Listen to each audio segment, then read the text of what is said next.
Ngayon, ipapaliwanag ko ang isang pelikula na tinatawag na Vacation na inilabas noong 2015. Si Rusty ay isang piloto ng murang eroplano.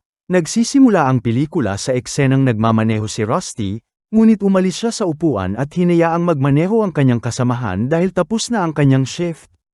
Kasama ni Rusty ang mga estranghero, handa na para umalis. Ang bagong piloto ay matanda na at hindi maayos na napapatakbo ang eroplano. Nagsimula ng manginig ang eroplano, at nagkakagulo sa loob. Mas lalo pang nagkaproblema si Rusty habang siya ay nakatayo. Tumatalbog si Rusty, nanginginig ang eroplano, at nahuli ni Rusty na hawak niya ang dibdib ng isang pasahero. Inutusan ng mga pasahero si Rusty na lumayo sa kanila. Bumalik si Rusty sa control room upang tulungan ang kanyang kasamahan na ayusin ang problema. Murang klase si Rusty at mahina, kaya saan man siya magpunta, hindi siya pinapalapit sa mga taong mayayaman. Hindi rin siya nakikihalubilo sa kanyang pamilya dahil sa kahirapan. Walang magandang pakiramdam sa paligid. May 2 anak na lalaki si Rusty. Ang panganay ay si James, 14 na taong gulang at napakamahiyaing bata. Ang kanyang nakababatang kapatid na si Kevin ay palaging inaasar siya. Palaging sinasabi ni Kevin kay James na mayroon siyang ari ng babae. Nagagalit si James sa puntong ito, ngunit pinagkakasundo sila ng kanilang mga magulang sa isang matalinong paraan. Dahil sa kahirapan, upang makapagbakasyon sa Paris, naghahanap si Rusty ng alternatibong paraan upang mag-enjoy. Sa halip na pumunta sa Chiban sa Michigan, dinala ni Rusty ang kanyang pamilya sa isang napakamurang lugar. Ang lugar na ito ang paborito niya noong siya'y bata pa kasama ang kanyang mga kapatid na babae. Nag-arkila si Rusty ng kakaibang van upang dalhin sila lahat sa bakasyon. Sa daan papuntang bakasyon, palaging nagbabago si Rusty ng mga lugar na pupuntahan. Dinala sila ni Rusty kung saan nagtapos ng high school ang kanyang asawa na si Debbie. Kilala si Debbie sa eskwelahan bilang Debbie Do Anything. Isang babaeng lulong sa alak si Debbie. Upang mapanatili ang kanyang kasikatan doon, sumali si Debbie sa isang hamon kasama ang mga estudyante. Kailangang uminom ni Debbie ng napakaraming beer. Sa una, tuloy-tuloy si Debbie, ngunit kalaunan ay nahulog siya ng hindi maganda. Nagpatuloy sila sa paghahanap ng matutuluyan sa gabi. Natagpuan ni James ang kanyang soulmate na si Adina doon. Una niya itong nakita sa daan ngunit hindi nagawang batiin o kausapin ito. Natatakot din si Adina sa ama ni James dahil sa insidente sa eroplano. Sinubukan ni James na kausapin si Adina sa pagkakataong ito. Sinabi ni Adina kay James na mayroon siyang ari ng babae.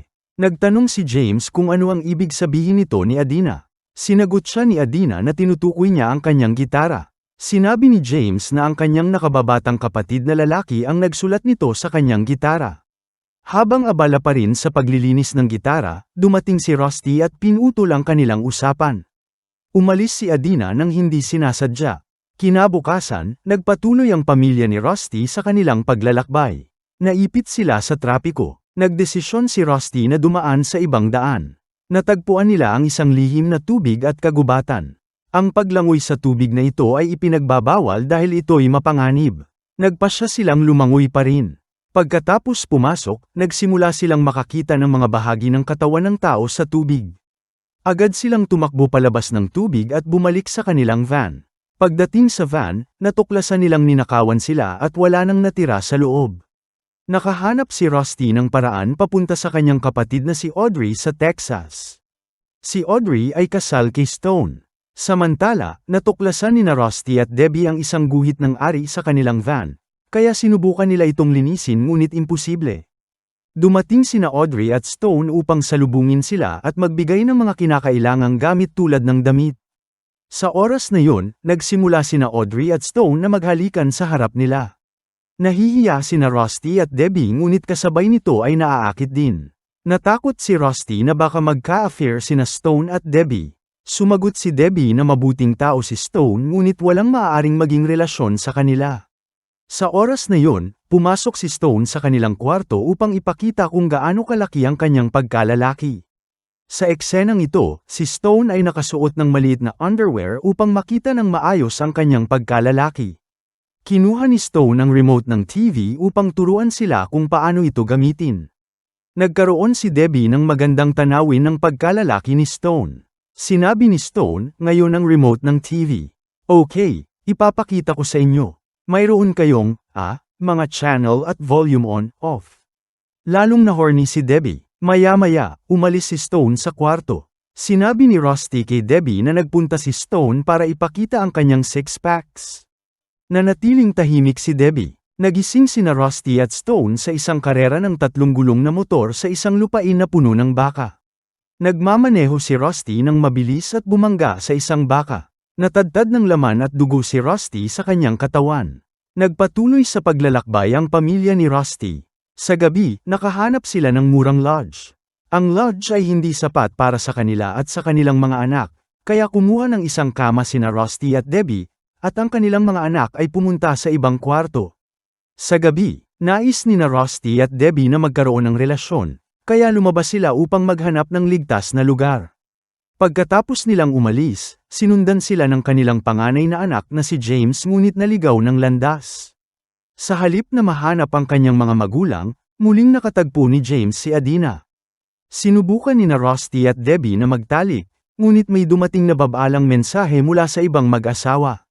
Nakasaad sa babala na kailangan nilang maghanap ng sariling lugar. Sa oras na yun, maraming hubad na tao na pumunta upang magtalik ang dumaan sa kanila. Dumating din ang mga security agents. Ang ilan ay tumakbo, ngunit sina Rusty at Debbie ay nahuli. Dumating ang maraming security agents ngunit kalaunan ay nakantento rin. Habang kinu-question sila, nakatakas sina Rusty at Debbie. Nagsimulang maglandian sina James at Adina. Sa gitna ng kanilang halikan, lumitaw si Kevin at inaasar si James gaya ng dati. Sinubukan ni James na labanan ito at itinulak si Kevin sa lupa ng 3 beses na sunod-sunod. Sa puntong ito, sumuko si Kevin at nangakong magbibigay ng kapayapaan. Kinabukasan, sumakay ang pamilya ni Rusty sa isang water ride. Si Chad ang kanilang tagapaglayag. Sa simula ng biyahe, natanggap ni Chad ang balitang hiwalayan mula sa kanyang kasintahan. Sa galit, itinapon ni Chad ang kanyang telepono at pinaandar ang bangka.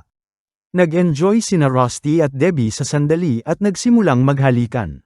Nakita sila ni Chad at naalala ang kanyang hiwalayan sa kasintahan.